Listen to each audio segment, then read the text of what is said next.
It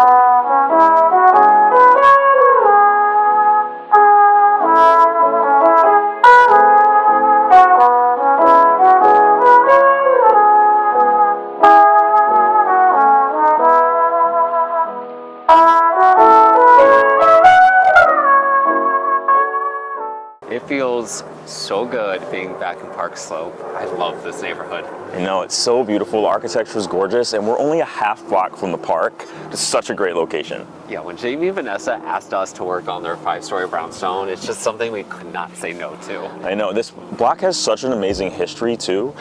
5 stories is it's the biggest brownstone we've ever worked on. So much progress has been made since our last vlog video. Oh yeah. Let's go inside and check it out.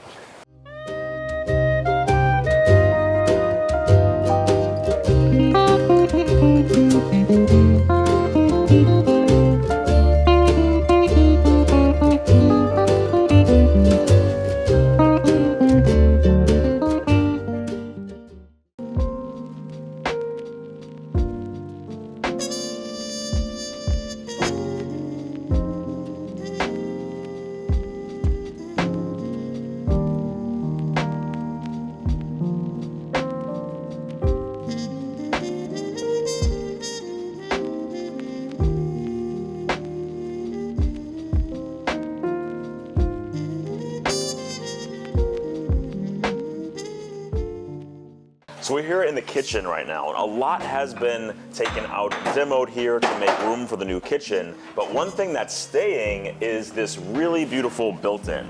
So this is a gorgeous piece, and we're incorporating it into the design.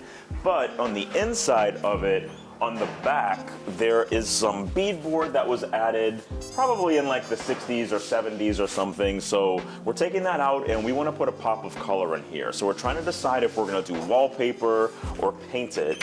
And I think we're kind of leaning toward wallpaper, but let us know what you think.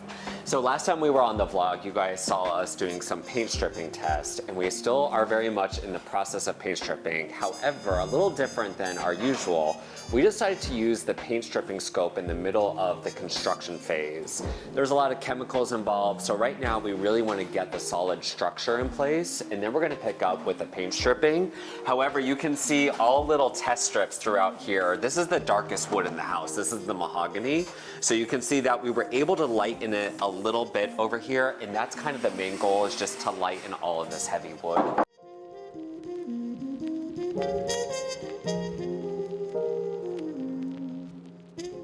So we're over here in the double height space, and this is where one of the biggest transformations is taking. And the first thing that we did was we opened this up a lot more than it was before. Before we put this steel beam in up here, this opening was only about this big, and we really wanted this double height space to feel like part of the kitchen. So we got rid of this entire wall and put all of this steel in. So if you look over here, it doesn't look like a lot's been done. It looks like a construction site. But if you look down, you can see these steel beams that are put in right here. There's 2 of them. There's also one up here, and there's steel columns that go all the way down to the basement, 2 levels down. So a lot goes into making this space what it's going to be. And the plan here is for there to be a little balcony here. There's going to be a built-in banquette seating area.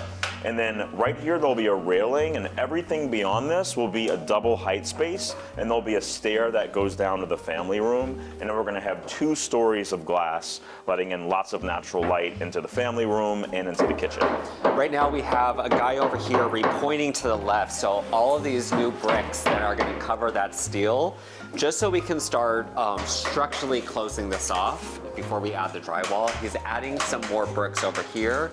Something I'm gonna get up here on the ladder and assess our stained glass, because I really wanna get a head start. Stained glass is a long time to restore, and we're right now in the timeline where we really need to start putting the stained glass, adding in some new colors so we can stick to our timeline.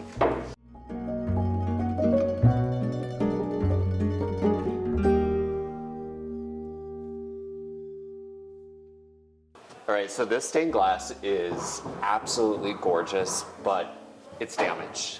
It's damaged to the point where what we're gonna do is we're gonna remove all of the panels here, work with the stained glass specialist, get the right colors and the tones, kind of modernize it. This is a landmark building.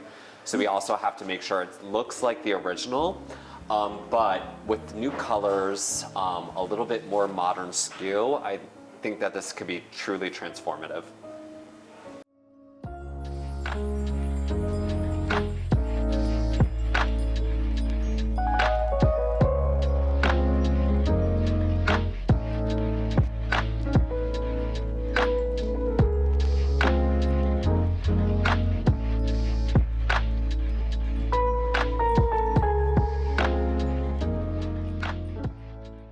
Okay, so now we are up here on the top floor, the 5th floor, and we are joined with our very own Garrett. Now, Garrett is on our team. He is our senior designer. He is also the project lead on this project here at Once Upon a Reno. Why don't we walk around the space and tell everybody what we're doing up here? Yeah, fun. So we're standing in what's going to be the client's office.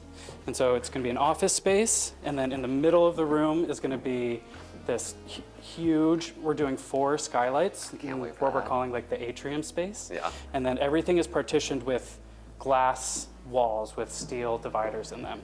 So walking through from office into the atrium, under the skylight, and then back here is a rec space for the kids. And something really interesting why you see all this open here. This is what we call in Brownstones the party wall. And between this brick is the next house over. So really it's just this wall that divides each other's houses.